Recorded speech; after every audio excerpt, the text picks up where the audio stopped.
आचार्य संजीव अग्निहोत्री जी, गर्भवती महिलाओं का जिक्र भी आपने इस प्रोग्राम की शुरुआत में किया था कि गर्भवती महिलाओं पर भी इसका असर होता है। तो मैं आपसे ये जानना चाहूँगी कि ग्रहण का असर किस तरीके से प्रेग्नेंट वुमेन्स पर होगा, और ये भी बताइए कि इस दौरान वो क्या करें, क्या ना करें, क्या सावधानियाँ रखें।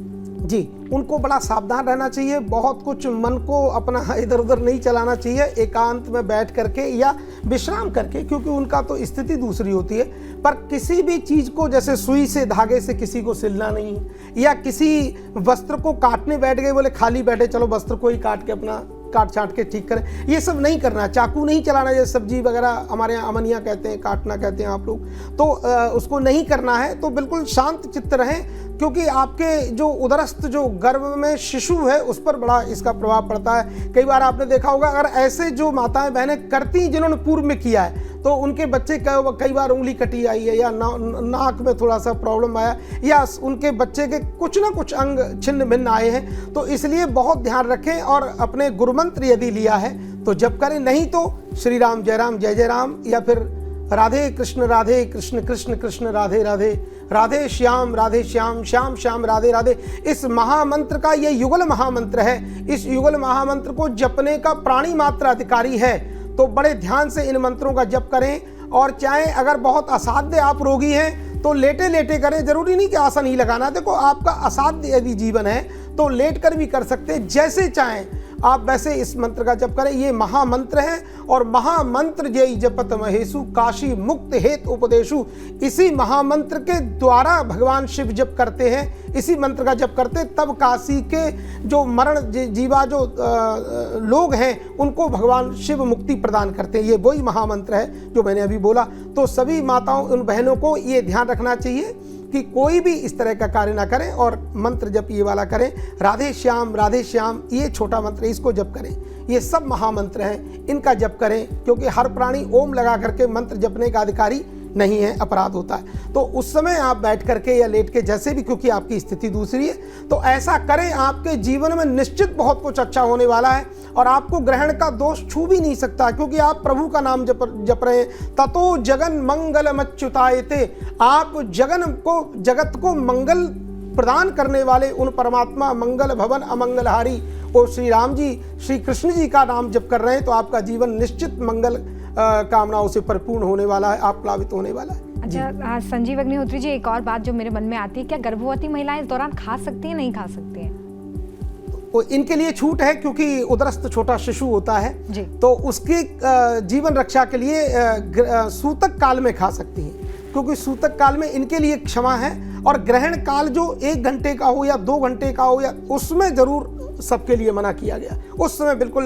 मौन रहें और अपना भगवान का भजन करें, क्योंकि वो समय बड़ा ही वैसा हो, दुर्गम समय। जो सूतक काल आपने बताया जो 4 बजे से लगभग शुरू होगा, हाँ 4:05 से शुरू होगा, तब सूतक काल में खा सकते हैं, उस समय ले सकते हैं। जो ग्रहण काल होता है उसमें खाना जो है वो वर्जित, वो 1-1.5 घंटे का ही, जैसे बताया आचार्य जी ने, बताया गया। उस समय ध्यान रखें सभी लोग, उस समय केवल भजन करना चाहिए, और उस समय भजन किया हुआ आपको 1 लाख गुना ज्यादा उसका पुण्य आपको मिलता है। कई एक ऐसे पर्व आते हैं, बोले आज जैसे रविवार में सप्तमी जब लगती है तो उसमें पंचांग में लिखा रहता है इतना भजन का महत्व बढ़ जाता है, कितना, बोले जितना ग्रहण काल में भजन का महत्व बढ़ता है। तो क्योंकि ग्रहण काल में भजन करने का महत्व तो लाखों गुना करोड़ों गुना होता है, इसलिए ऐसे जो कुछ पर्व हैं जिनमें जैसे रविवार में सप्तमी पड़े तो बहुत बड़ा वो पर्व बन जाता है, मंगलवार में चतुर्थी लगे तो बहुत बड़ा पर्व है, बुधवार में अष्टमी पड़े तो आपको सर्वार्थ सिद्धि अमृत सिद्धि योग बनते। तो इस ऐसे पर्वों में भजन करने से ग्रहण के समान आपको भजन करने का पुण्य मिलता है।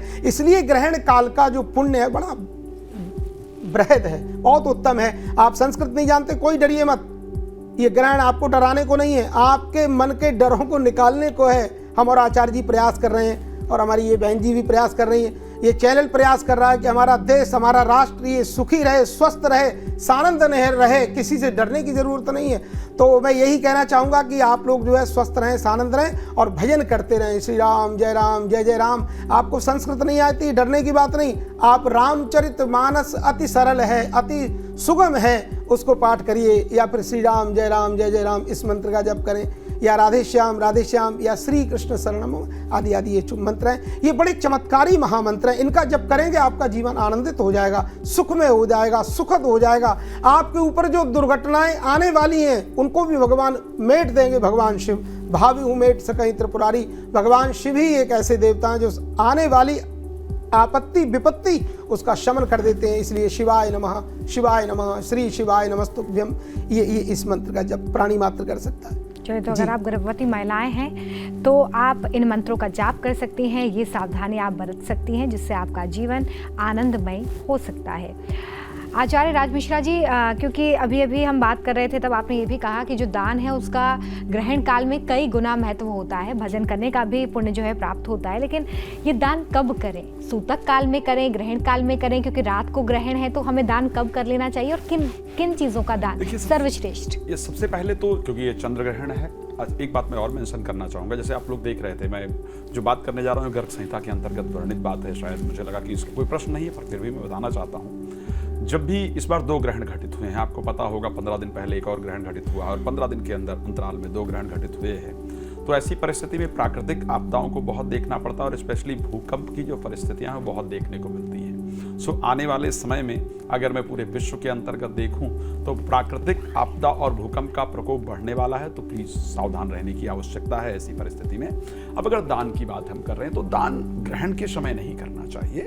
ग्रहण के समय मंत्र जप का विधान है कि मंत्र का आपको जप करना चाहिए, जिसे चर्चा कर रहे थे, और उसके साथ ना ग्रहण प्रारंभ होने से पहले दान करना चाहिए, भी नहीं करना चाहिए। जब ग्रहण की समाप्ति हो जाए सो किसी तीर्थ क्षेत्र में स्नान कर पाए तो करना चाहिए, वो पॉसिबल नहीं है बिकॉज रात्रि को ग्रहण है, सब लोग तीर्थ क्षेत्र में नहीं जा पाएंगे। हाँ, सूर्य उदय के बाद भी जाकर के स्नान किया जा सकता है तीर्थ क्षेत्र में, फिर दान किया जा सकता है, रात्रि में दान करने की भी आवश्यकता नहीं है। ऐसी कंडीशन में ग्रहण के समाप्त होने पर आप तीर्थ क्षेत्र नहीं जा सकते हैं, नहीं जा सकती हैं। घर में गंगा जल है उसको नॉर्मल जल के अंदर मिक्स किया जाए और उसके बाद उस जल से ही स्नान कर लिया जाए। स्नान करने के बाद दुग्ध का, चावल का, चीनी या मिश्री का, सफेद पुष्प का, दूध, चावल, चीनी या मिश्री और सफेद फूल, ये सारी चीजें लेकर के और घृत घी लेकर के श्रद्धा पूर्वक संकल्प करके रख दें या दान करके रख दें, और फिर जा करके किसी, वैसे जो दान है ग्रहण का वो किसी ब्राह्मण को देने का नियम नहीं है, इसको ध्यान रखिएगा, वो किसी सफाई कर्मचारी इत्यादि को ही वो दान देने का नियम है। तो ऐसे परिस्थिति में आप ले जा करके किसी सफाई कर्मचारी इत्यादि को, किसी गरीब व्यक्ति को वो दान आप श्रद्धा से दे सकते हैं। देखिए, चंद्र ग्रहण से जुड़ी हर खास जानकारी आज इस कार्यक्रम में हमने आपको देने का प्रयास किया है। चंद्र ग्रहण के दौरान आपको क्या करना है, क्या नहीं करना है, राशि पर किस तरह से असर होगा, और अगर कोई विशेष कामना है आपकी तो उसके लिए भजन पूजन कैसे करना है, ये भी आज हमने आपको बताया। हम आशा करते हैं कि ये जानकारी आपके लिए फलदायक साबित होगी। फिलहाल हमारे साथ इस प्रोग्राम में जुड़ने के लिए आप सभी का बहुत शुक्रिया। नमस्कार। बहुत बहुत धन्यवाद। जय श्री राधे श्याम।